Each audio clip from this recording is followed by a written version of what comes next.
Ne nous a-t-on pas fait croire qu'il fallait absolument avoir une fibre optique qui passe dans un village afin que ce village soit couvert d'Internet ou alors afin qu'on ait un point de présence Internet ou mieux qu'on ait un backbone Internet? Oh que non.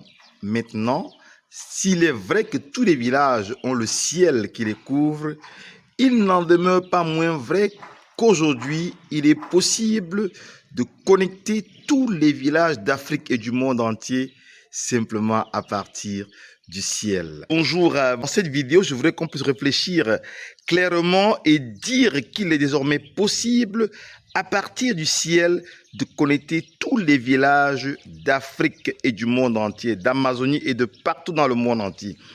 Plus question d'entendre ou de comprendre les gens dire non, mon village est très retiré, mon village est en pleine forêt africaine, équatoriale ou d'Amazonie, mon village est en plein désert. Plus question d'entendre ce genre de commentaires. Tous les villages d'Afrique et du monde entier sont désormais connectables à partir du ciel, c'est-à-dire simplement à partir des réseaux satellitaires. Plus question d'attendre la fibre optique arriver, plus question d'attendre une quelconque liaison d'un opérateur, fût-il privé ou historique, mais simplement à partir du ciel, il est possible de connecter tous nos villages d'Afrique, nos quartiers et nos collectivités.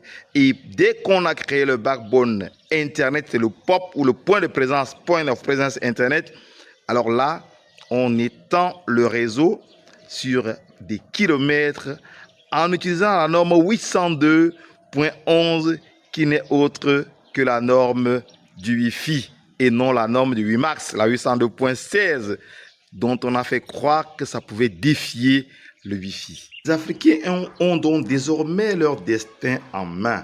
C'est à eux de décider, c'est à nous de décider si nous devons continuer, nous allons continuer à laisser nos villages qui ne sont soit pas connectés ou alors si nous allons résolument prendre la décision de connecter tous nos villages d'Afrique afin nous aussi de contribuer au rendez-vous du donner et du recevoir, de mettre les pieds directement, non seulement dans le numérique, mais dans toutes les technologies innovantes liées à l'intelligence artificielle qui ne sont pas accessibles tant que nous ne sommes pas connectés au numérique, connectés à l'Internet et puis finalement, tant que nous n'avons pas de compétences appropriées.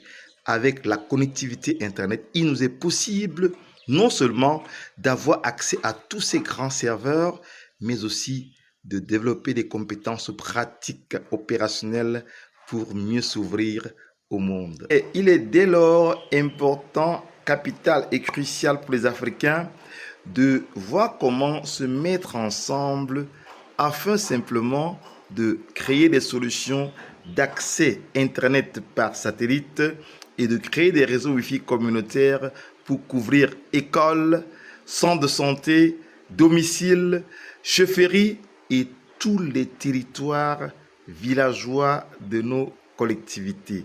C'est important, c'est primordial, c'est capital et puis c'est crucial pour notre développement. Que ce soit la bande C, la bande KA, la bande KU ou tout autre type de bande de fréquence satellitaire, il est clair, les technologies, les sciences, les compétences sont désormais disponibles en Afrique pour justement réaliser ces liaisons satellitaires afin de créer des points de présence, point of presence, des backbones dans nos différents villages d'Afrique. Et quand c'est créé, on va se contenter de créer un réseau Wi-Fi communautaire pour mailler ou alors pour couvrir toute la localité. C'est exactement la quintessence des programmes cybervillage dont le but est non seulement de réduire la fracture numérique avec des solutions innovantes, mais aussi de réaliser le transfert technologique de compétences pour permettre aux populations locales d'avoir des compétences pratiques, d'être outillées afin de réaliser ces innovations localement sans être obligé d'appeler un assistant technique qui va venir donner un coup de main et qui va nous coûter des millions, des milliards. L'aventure vous tente?